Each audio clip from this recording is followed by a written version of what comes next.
Hello guys, இன்னைக்கு நாம ரொம்ப டேஸ்டி அண்ட் ஹெல்தியான வெங்காய கார சட்னி எப்படி குயிக்கா செய்யலாம்னு பார்க்கலாம் வாங்க. பெரிய சைஸ்ல ஒரு ஆனியன் எடுத்து நல்லா ஸ்லைஸா கட் பண்ணி வச்சிருக்கேன். இதுல நாம 3 கொத்து கருவேப்பிலை எடுத்து வச்சிருக்கோம்.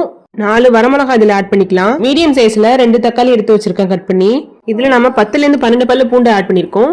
எல்லா இன்கிரீடியன்ட்டையும் மிக்ஸி ஜார்ல ஆட் பண்ணிக்கலாம். இந்த 4 இன்கிரீடியன்ட் தாங்க. இதுல கொஞ்சமா நம்ம உப்பு ஆட் பண்ணிட்டு இதை நல்ல ஒரு பியூரி கன்சிஸ்டன்சிக்கு பிளெண்ட் பண்ணி இந்த மாதிரி எடுத்து வந்துடலாம். இதுல நம்ம கொஞ்சமா தண்ணி ஆட் பண்ணிக்கலாம். தண்ணி ஆட் பண்ணிட்டு இதை நம்ம பல்ஸ் மோட்ல வச்சு கிரைண்ட் பண்ணி எடுத்து வந்துடலாம். இப்போ உங்களுக்கு இந்த மாதிரி கன்சிஸ்டன்சில இருக்கும். இப்ப ஸ்டவ் ஆன் பண்ணி சாஸ் பேன் வச்சுக்கலாம்.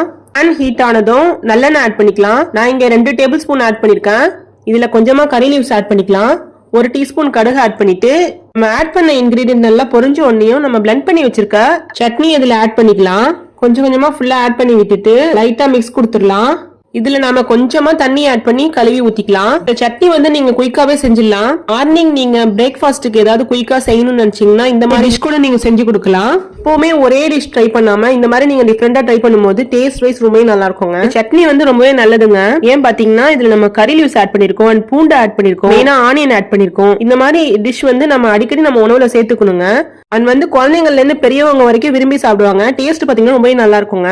இதை நம்ம ஒரு 3 நிமிஷம் குக் பண்ணி எடுத்துக்கலாங்க. இப்ப நம்ம ஸ்டவ் ஆஃப் பண்ணிடலாம். இந்த டிஷ் இட்லிக்கு மட்டும் இல்லங்க, கேவுரு தோசை, கம்பு தோசை, அடை தோசை, வந்து உளுந்தடை, ஆப்பம், இந்த மாதிரி எந்த வெரைட்டி தோசையா இருந்தாலும் காம்பினேஷன் ரொம்பவே நல்லா இருக்குங்க. இப்போ உங்களுக்கு ரொம்ப டேஸ்டி அண்ட் ஹெல்தியான சட்னி ரொம்ப அழகா ரெடி ஆயிடுச்சு பாருங்க. நீங்களும் இதே மாதிரி உங்க வீட்ல ட்ரை பண்ணி பார்த்துட்டு எப்படி இருந்துச்சுன்னு கண்டிப்பா கமெண்ட் செக்ஷன்ல சொல்லுங்க. உங்களுக்கு இந்த வீடியோ பிடிச்சிருந்தா கண்டிப்பா லைக் பண்ணுங்க, உங்க ஃப்ரெண்ட்ஸ் அண்ட் ஃபேமிலிக்கு ஷேர் பண்ணுங்க. உங்களுக்கு இந்த மாதிரி ஹெல்தியான ரெசிபிஸ் வேணும்னா மறக்காம நம்ம சேனலை சப்ஸ்கிரைப் பண்ணி வச்சுக்கோங்க. பக்கத்துல இருக்க பெல் ஐகானை கிளிக் பண்ண மறந்துடாதீங்க. தேங்க்ஸ் ஃபார் வாட்சிங்.